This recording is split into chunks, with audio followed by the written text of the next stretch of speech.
Never wanted to be a firefighter or a police officer. And eventually I landed on politician. And I held on to that dream for a very, very long time. Even all the way up through high school and college. Because of the high school that I went to, I had to declare a major when I was 15. So I declared political science because I always wanted to be a politician. And it's weird because as soon as I started to get into the political process, I realized that wasn't what I wanted to be. And I think today was the culmination of that dream actualized. I know your pain. I know you're hurt. We had an election that was stolen from us. It was a landslide election, and everyone knows it, especially the other side. But you have to go home now. We have to have peace. We have to have law and order. We have to respect our great people in law and order. We don't want anybody hurt. It's a very tough period of time.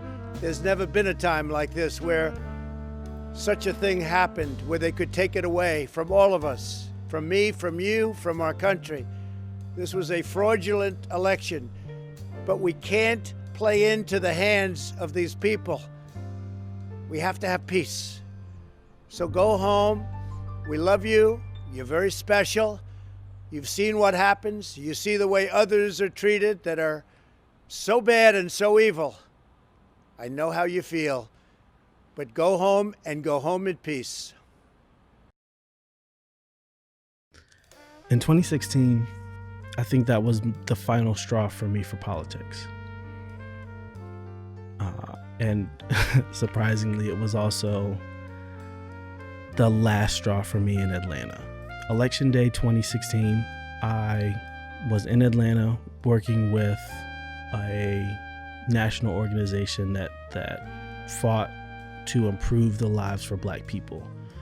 And we were celebratory because we thought that we were in for a landslide victory. But unfortunately, that wasn't the case.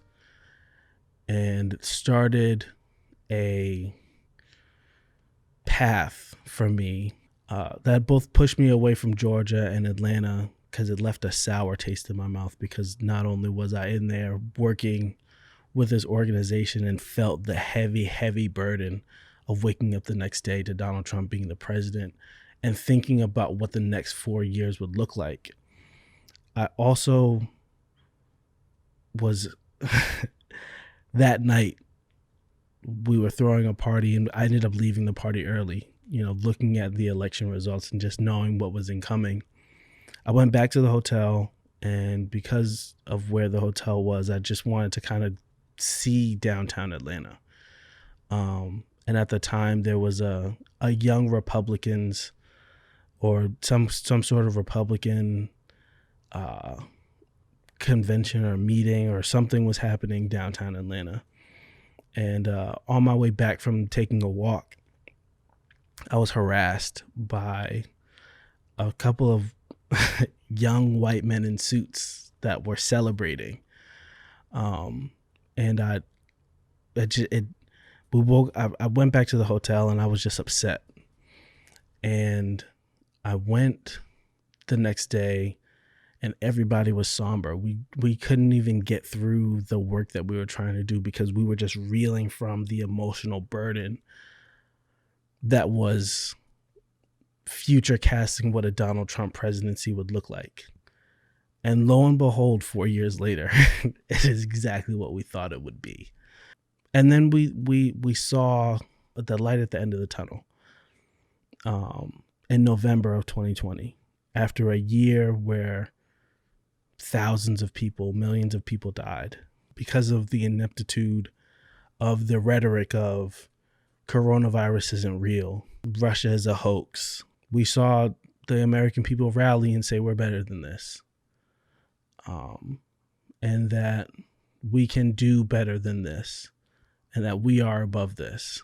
Despite trying to take mailboxes and trying to disenfranchise people of color voting, and today I felt a heavy emotional burden in seeing what America really looked like.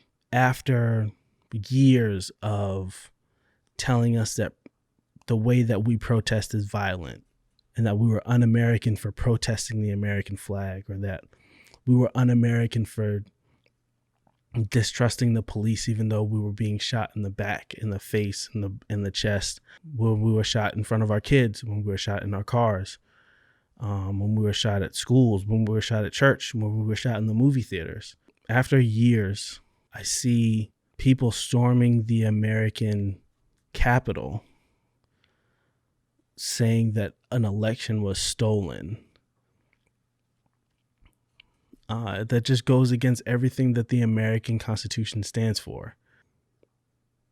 The glimmer of hope for me, the thought process that went into what I really believed today would be, is that because we saw the tale of two Americas today. Although I was burdened earlier, I'm happy in this moment. You know, on election day in 2016, I had a very bad taste in my mouth. I had vowed to never go back to Atlanta. You know, I loved Atlanta. My cousin lives there.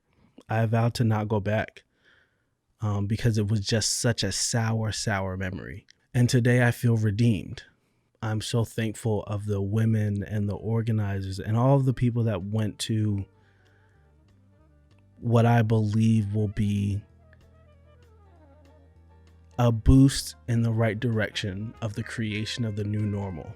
I'm very, very proud, and I'm honestly excited about the next at least 2 years and what can be done to really fix and mend the divisiveness that has happened amongst the American people.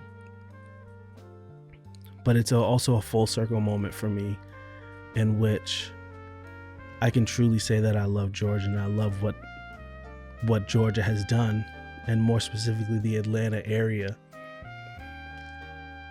because what I thought 4 years ago was going to be the thing that brought America down is the exact same area and the exact same time, and it's the exact same place that I think brings and will bring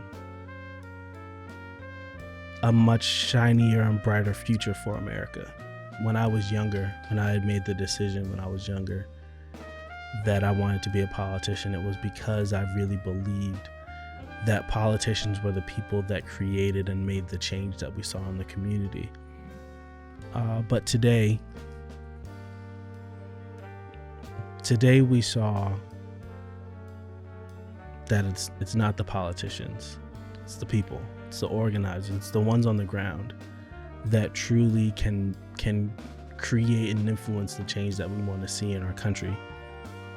And so I'm so grateful and I'm thankful for every organizer, for every person that went out to vote, for everyone that saw to it that these runoffs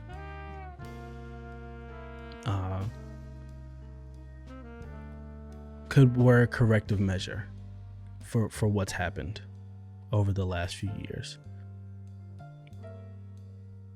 Georgia, I just want to say thank you for not just reinstilling my hope in you, but reinstilling my hope in America. Thanks.